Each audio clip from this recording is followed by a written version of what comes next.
दोस्तों, आज हम जिस विषय पे बात करेंगे वह है जनांकी जनसांख्यिकी लाभांश, डेमोग्राफिक डिविडेंड। विशेषज्ञ और अंतर्राष्ट्रीय संस्थान दोनों ही लगातार ये बात कर रहे हैं कि अब भारत की इसके जनसांख्यिकी लाभांश का फायदा उठाने की बारी है।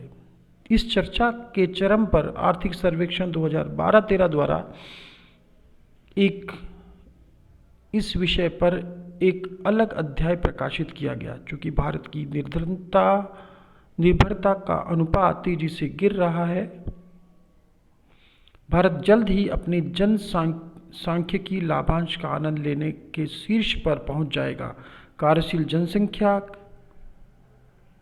की शीर्ष स्थिति का अर्थव्यवस्था में सबसे ऊंचा योगदान। यह ध्यान में रखना चाहिए कि जनसंख्या संभावित मौके उपलब्ध कराती है और यह नियति नहीं है। भारत को यह समय अपने कई बड़े आर्थिक अंतर को भरने में ज़्यादा से ज़्यादा इस्तेमाल करने की आवश्यकता है, जिसका सामना वह कई दशकों से कर रहा है।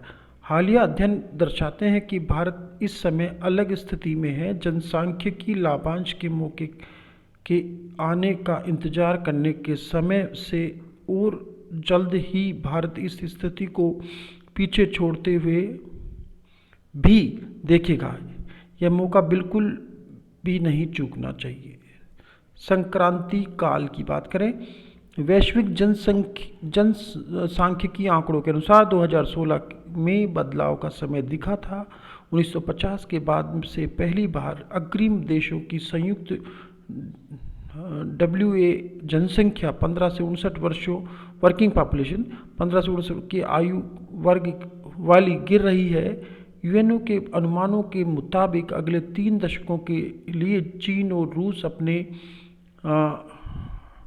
WA को 20% से अधिक गिरता हुआ देखेंगे, जबकि भारत अपनी WA आबादी के साथ जनसांख्यिकी रूप से फायदे की स्थिति में दिखता है।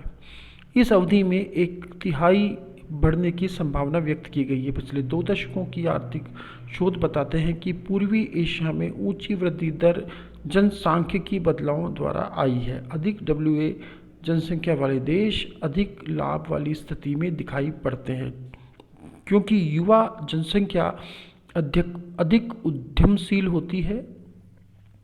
अधिक बचत करने वाला वह वर्ग प्रतियोगितात्मक प्रभाव की अगुवाई कर सकता है और वृद्धि की वजह से उसके पास बड़ा राजकोषीय आधार है। निर्भरता रहने वालों की कम संख्या और मदद के लिए सरकार। सैद्धांतिक आधार पर माना जाता है कि जनसांख्यिकी लाभांश में लाने वाला विशिष्ट कारक गैर कार्यशील आबादी की तुलना में कार्यशील आबादी का अनुपात है।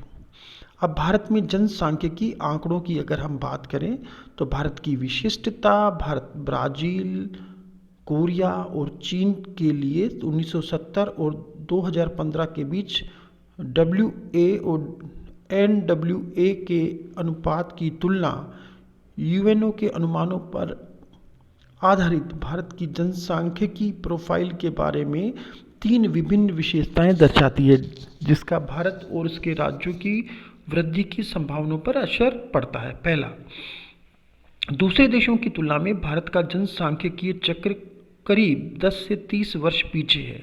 इससे पता चलता है कि भारत के पास अगले कुछ दशकों में 3 देशों के प्रति व्यक्ति आय के स्तर तक पहुंचने का मौका है।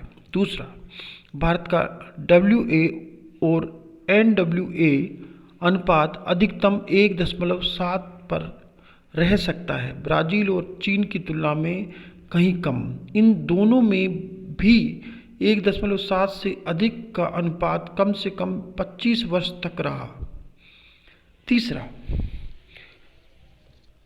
दूसरे देशों की तुलना में भारत अपने WA और NWA के अधिकतम अनुपात के आसपास कहीं अधिक समय के लिए बना रहेगा। भारत के विशिष्ट जनसांख्यिकी ढांचे का एक कारण भी है, इसके असर भी हैं। सबसे पहले कारण की बात करें, इन सभी देशों में द्वितीय विश्व युद्ध के बाद का समय लगभग एक समान, बहुत अधिक कुल प्रजनन दर के साथ शुरू हुआ था। चीन और कोरिया में TFR तब तेजी से निम्न जनसंख्या स्तर